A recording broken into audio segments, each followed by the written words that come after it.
आज की कक्षा में कक्षा 10 के बच्चों का स्वागत है। प्यारे बच्चों, आज हम प्रश्नावली 5.1 के प्रश्न करने की कोशिश करते हैं।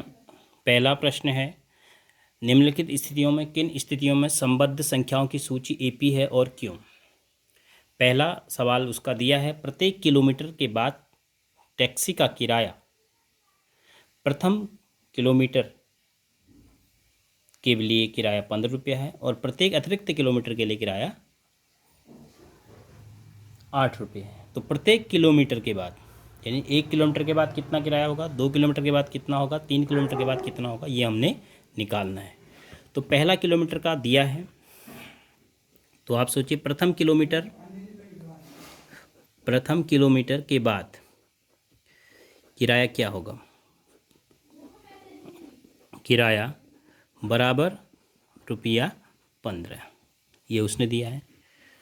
और द्वितीय किलोमीटर के बाद 2 किलोमीटर पूरे हो गए, द्वितीय किलोमीटर के बाद किराया क्या होगा, 15 में 8 और जुड़ जाएगा, क्योंकि उसने कहा है कि प्रथम किलोमीटर का 15 है, उसके बाद हर किलोमीटर का 8 बढ़ेगा। तो ऐसे ही तृतीय किलोमीटर का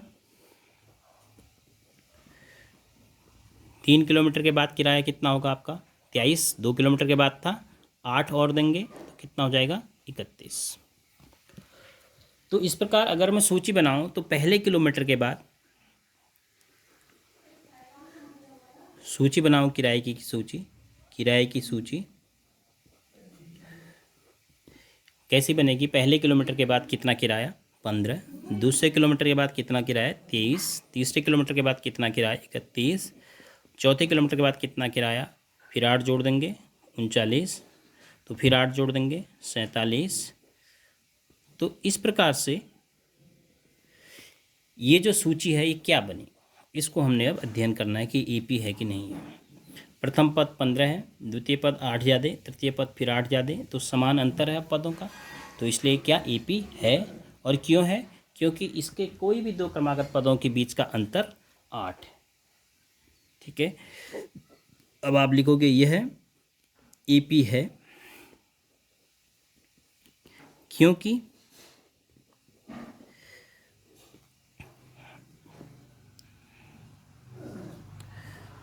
क्रमागत पदों के बीच क्या है, समान अंतर है, इसलिए समांतर श्रेणी है, समान अंतर है। इस प्रकार से हम इस प्रश्न को करेंगे। अब जहाँ तक बात इसके दूसरे प्रश्न की है, अब आपके पास दूसरा प्रश्न है, इसी का दूसरा पार्ट जो दिया है।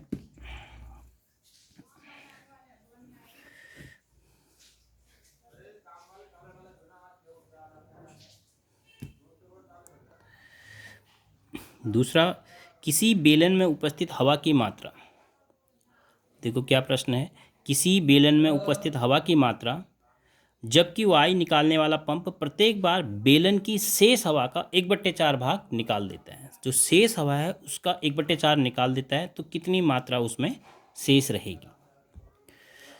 तो माना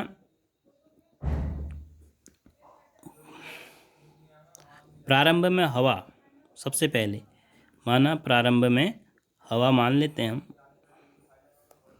प्रारंभ में हवा बराबर v मान लेते हैं। तो प्रत्येक बार कह रहा है कि जबकि वायु निकालने वाला पंप प्रत्येक बार, ठीक है ना, प्रत्येक बार कितनी हवा निकाल देता है 1/4। तो प्रथम बार निकली हवा कितनी है v/4, 1/4 निकाल दी। तो अब शेष हवा, प्रथम बार निकाल दिया है तो शेष हवा कितनी बची, v/4। तो 4 × 4, 4 भी में से 1 भी घटाया, 3v/4। पहले हवा v थी, अब प्रथम बार निकालने के बाद 3v/4 होगी। अब दूसरी बार कितनी हवा निकली, द्वितीय बार देखो, फिर हवा निकाली, द्वितीय बार निकाली हवा बराबर 1/4 किसका, शेष हवा का, शेष हवा कितनी है 3/4। तो इसका मतलब 3v/16 इतनी हवा निकल चुकी है। अब शेष हवा कितनी होगी?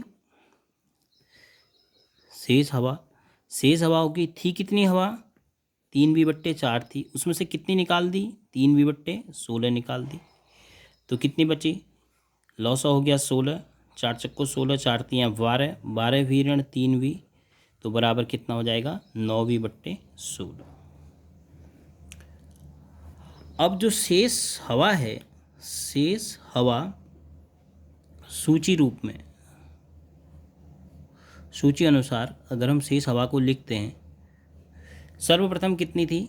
v, फिर कितनी आई? 3v/4, फिर कितनी बची? 9v/16। अब क्या बचेगी? इसका 1/4 निकलेगा, फिर इसमें से माइनस करोगे। तो पहले हम इन दोनों पदों से ही देख लेते हैं, या अगर आप 9v/4 निकालना चाहते हैं, 9v/4 का 1/4 वो भी आप आसानी से निकाल सकते हैं।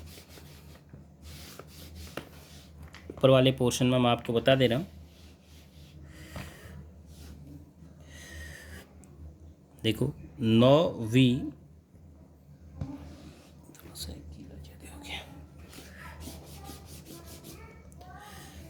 दूसरे पोर्शन में आपको इसका दिखा रहा हूँ। देखिए 9v/4, 9v/16 शायद, 9v/16 का 1/4 हवा निकल गई, तो कितनी निकल गई? 9v/64 निकल गई। थी कितनी? 9v/4 16 में से 9v/64 निकाल दिया आपने, तो कितना बचा? तो 64 हो गया, 16 चक्को 9 चक्को 36, 36v ऋण 9v, तो अगला आपका कितना बचा? 27v/64।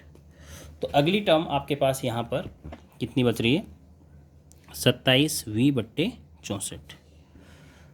तो इस प्रकार से ये समांतर श्रेणी है कि नहीं, ये हम कैसे चेक करेंगे? इसमें से इसको माइनस करेंगे, v/4 आएगा, इसमें से इसको माइनस करके v/4 नहीं आ रहा है, इसमें से इसको माइनस करके v/4 नहीं आ रहा है, तो पदों का अंतर समान नहीं है। कोई भी क्रमागत, मतलब कहीं भी आप देख लो, क्रमागत पदों का अंतर समान नहीं है।